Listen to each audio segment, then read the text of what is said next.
Cześć, z tej strony Przemek z Lektor Tusza. Bohaterem dzisiejszego odcinka będzie urządzenie wielofunkcyjne HP SmartTank 519.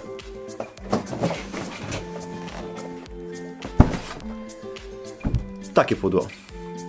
Urządzenie wielofunkcyjne HP SmartTank 519 używa systemu CIS, czyli systemu stałego zasilania tuszem.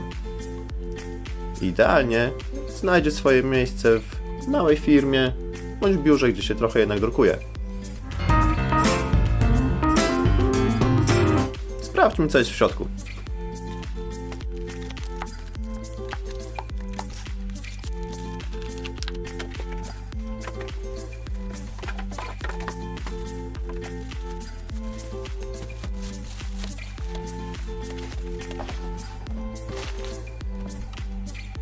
W opakowaniu możemy znaleźć aż 3 buteleczki z czarnym tuszem, jedną buteleczkę z tuszem żółtym, jedną butelkę z tuszem błękitnym i jedną z tuszem purpurowym. Według producenta pozwala nam to na około 18 000 wydruków stron w czerni oraz około 8 000 stron wydruku w kolorze.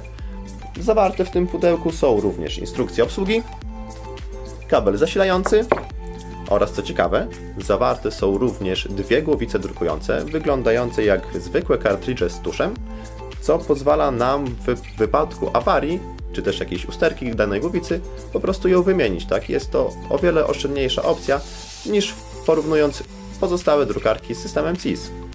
Oraz sam bohater dzisiejszego odcinka, jakim jest urządzenie HP SmartTank 519. Urządzenie samo w sobie jest dość szerokie, ale niewysokie. Natomiast jak rozsuniemy podajnik papieru, który znajduje się z tyłu, tej wysokości nam już trochę drukarka zabiera. Regulacja papieru znajduje się przy samym podajniku. Podajnik potrafi pomieścić aż do 100 arkuszy papieru A4. Natomiast odbiornik papieru znajduje się z przodu. Jak możemy zauważyć, przydłużka automatycznie wyskakuje. Problemem jest to, że niestety nie chowa się automatycznie przy jego zamykaniu. Skaner w tym urządzeniu znajduje się w górnej części drukarki, jak w większości przypadków tego typu drukarek. Obsługuje on oprócz papieru zwykłego, papier fotograficzny, papier błyszczący, matowy, jak i również koperty.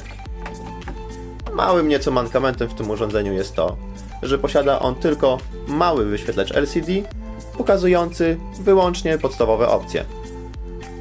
Jeżeli chodzi o podstawowe informacje dotyczące drukarki HP Smart 519, to było na tyle. Jeżeli macie jeszcze jakieś dodatkowe uwagi, dodatkowe pytania odnośnie samej funkcjonalności drukarki, zostawcie je w komentarzu. Pamiętajcie, aby odwiedzić nas na naszych social mediach. Cześć!